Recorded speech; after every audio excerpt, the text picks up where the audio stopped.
All right, what's going on, guys? Try back again, here to bring you another video. This one's going to be doing another Walking Dead video leading up to the second episode for these bonus extended episodes for The Walking Dead Season 10, where Angela Kang has promised a bigger Season 11 after a smaller scale 10C.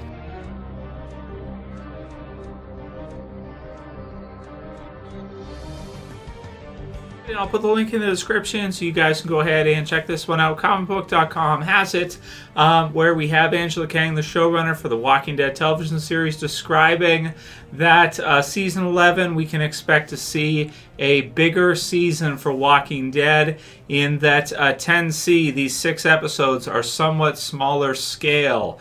So it sounds like now these 6 episodes that we're seeing, or there's 5 more left really, were filmed, I believe, in the fall time. So they were able to get 6 of them done for us. Here's Negan being the last one, which should be really cool. And we've seen the first episode now via premiere. We've seen it early. Everybody else will see it this Sunday night. And we'll still do a live stream this Sunday for you guys, just to let you know. We'll have to see what we kind of get into or what we do. Probably Walking Dead related in some capacity. But the episode did air a week early on premiere, so everybody else who hasn't seen it yet will get a chance to watch it this Sunday night, and then we'll do a live stream in and around that time, probably around 9 o'clock Eastern time.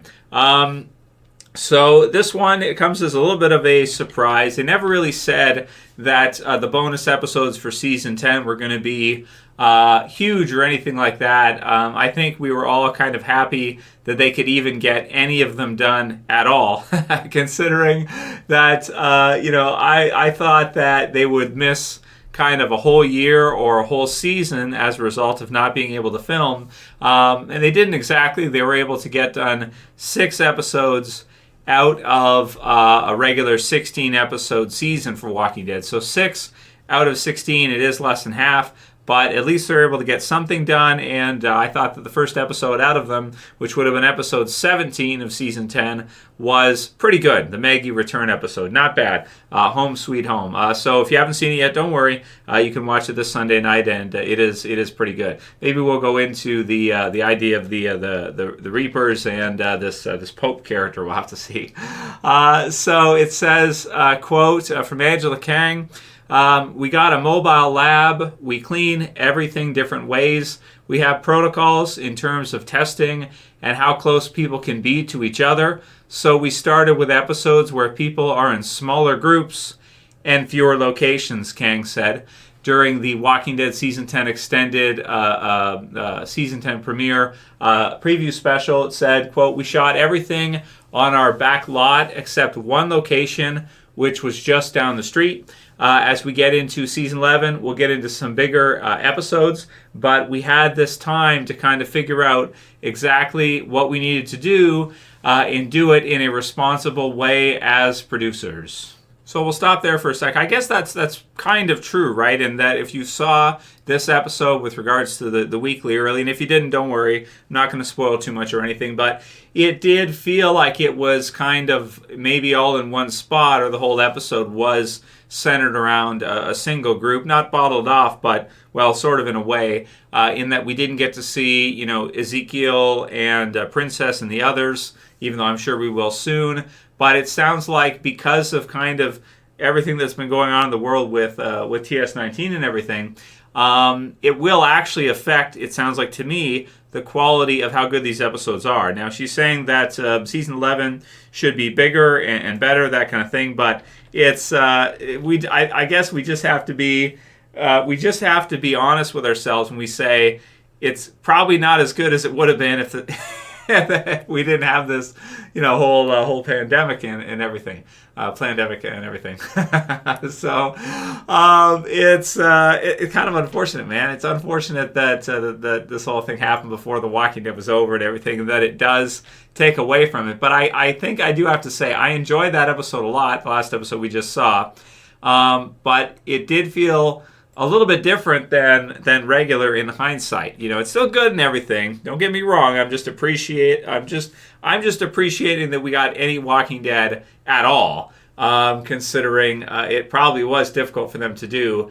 But they're still going to do the 24 episodes. She's saying that they're going to get into bigger episodes and that. So let's hope that season 11, it sounds like these 6 episodes are not going to be anything too crazy or anything. They're going to be, probably okay episodes in terms of expectations and decent and everything. But don't expect for them to be as good as maybe the earlier episodes in season 10 or as Walking Dead probably usually is, because it's more difficult for them to do it now, I guess.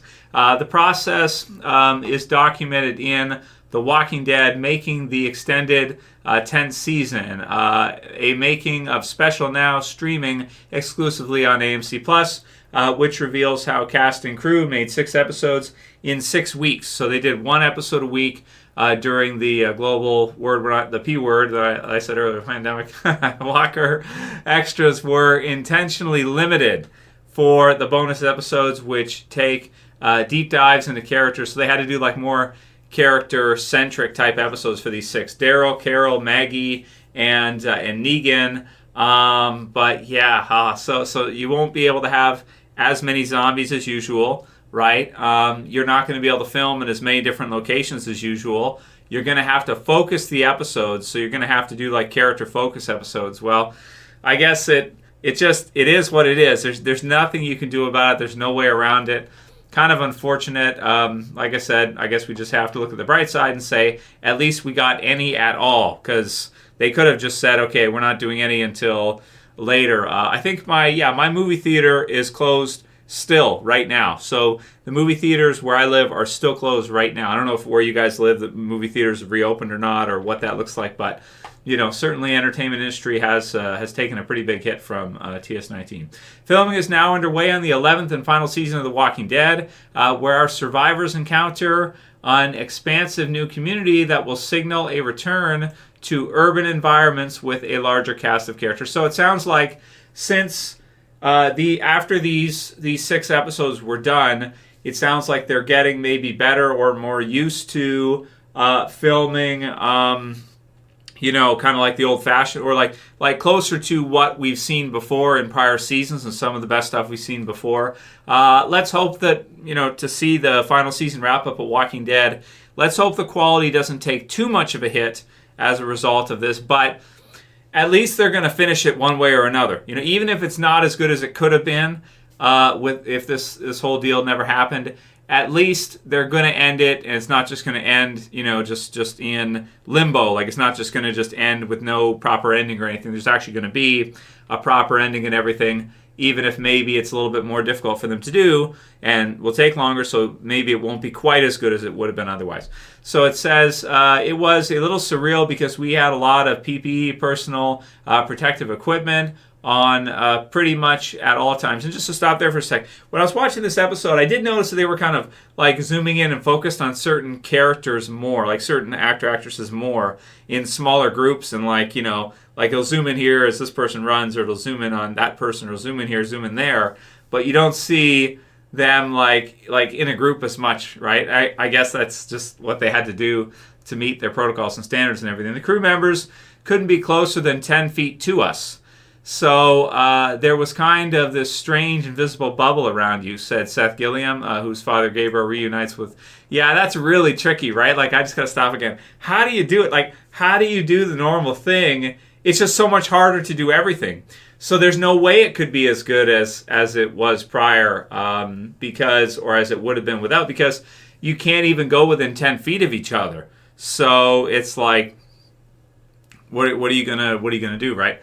Ross Marquand in, Robert Patrick guest starring one more. As I walked, people would be backing up, backing away, trying to keep the 10-foot distance. So that was a little strange, right? Yeah, well, it's true. But aside from that, Gilliam added, once rolling was canceled and the equipment came off and you looked into your scene partner's eyes, it was kind of like working back before the world fell apart again. Oh, man. So that's the end of the quotes I've got to go through with you guys. So supposedly a bigger Walking Dead Season 11 coming after a smaller scale, extended season. So, wow, man. It's just really, it's really strange. I guess, like I said, I guess it's good that they were even able to do it at all. But it is kind of disappointing for us to hear that, we probably shouldn't expect it. Now, it's not like they said it verbatim, but we shouldn't expect it to be as good as it normally is. You're going to have less zombies. You can't have people stand too close to each other. They have to be creative in terms of the way they do the episodes. So it just affects everything. So to try to act like, it's going to be as easy for them or they're going to be able to do the same quality as before is like, well, not really. That's not really possible, is it? Not really. Because it's so hard for them to even do everything. They have to relearn, okay, how do we film all these things? How do we do all this stuff when you guys can't stand within 10 feet of each other? How do we do this? We zoom in on you here, and then we zoom in on you here, and then we put this here and we put that there, and hope that it looks natural, right? It's like, I guess that's what they have to do. Either that, or what do we do? No Walking Dead? Okay, all right, do it if you got to do it. It's what it is, right? Starts looking more like a comic book, like this frame right here, that frame right there, and then boom, it's like. It doesn't quite feel right. So Dylan George said, I bet Robert Patrick's character is the leader of the Reapers. So it's not spoilers because we don't know if he is or not yet. But I think you're probably right, Dylan. I think he probably is. And again, I didn't listen to all the table reads, but I think you're probably right about that. I think he is. Kier Kemp said, Trev, what do you think about The Walking Dead doing an animated series? Yeah, it could be cool, man. I love anime. I love cartoons. I love animated stuff. Invincible is going to be starting pretty soon, which is an animated series. I love Robert Kirkman's Invincible. He created Invincible. He also created Walking Dead. So Stephen Yeun is going to be playing Invincible in that, the voice for him. So that's going to be great to see, and I can't wait to see that. I'll definitely do a review of the premiere. There's a trailer for it. I haven't reviewed it yet, but maybe I should pretty soon. And yeah, so I would be up for them doing an animated Walking Dead series. In fact, I would probably love it. I think it would be great. Velshin says, hey Trev, do you think, but maybe do it like swerve it and have Shane kill Rick or something and then do it like do it like the other way, like change it up and make it be exciting, like the same kind of story, but just mix it up like crazy, right? Trev, do you think it's possible that Elijah is actually Dwayne, the son of Morgan, but has some kind of amnesia? So I don't think he is. In terms of age, actually, it could kind of fit. But I don't see any reason to think that that's true, that Elijah would be Morgan's son, Dwayne. I think what Morgan said was right. But they could do something like that because Morgan was not in the right frame of mind. He didn't know what was going on. So it wouldn't be too odd for him to, have imagined something happen that didn't. Or, something like this have happened. But for now, we should say that he's not Dwayne and that Dwayne is dead off screen. But you never know, right? They could always go back on it. Super Gamer Boy says, I want Jadis to return with a sad face. That's just a strange one. I don't know. Stannis Demana said they should have used Jaime Lannister for Joel from Last of Us. So Last of Us looks pretty cool. We got the news that Pedro's going to be playing Joel. Some people didn't like it. They think he doesn't look like Joel for Last of Us. And they think maybe Nikolai Coster-Waldau looks more like him. Either way, it's going to be good, right? It's going to be cool to see Last of Us, and so it should be fun. Especially fans of the game will probably like it a lot. Weapon X100 says, as long as it ain't woke, I'll watch for Last of Us. So that's probably a safe bet that it probably won't be. It's HBO, right? So it should be good. And then T-Max said, Trev, you should review Last of Us, should review the show. So I probably will. That'll be it for today's video, guys, for Walking Dead and a few other little things here. I'll see you back again this Sunday night, most likely for a live stream. And aside from that, guys, have fun, be happy. Let's appreciate any amount of Walking Dead we get, because it sounds like they had to be very creative on how to do it, considering we know that they had to social distance on set. Like when they were doing it, they were not able to walk within 10 feet of each other, which is really crazy. If you like this video, please thumb it up below. You can share, you can favorite, and subscribe at the bottom left. That's it for this one. I'll see you again soon for another. As always, this is Trev, and I'm saying peace later, guys. See you soon.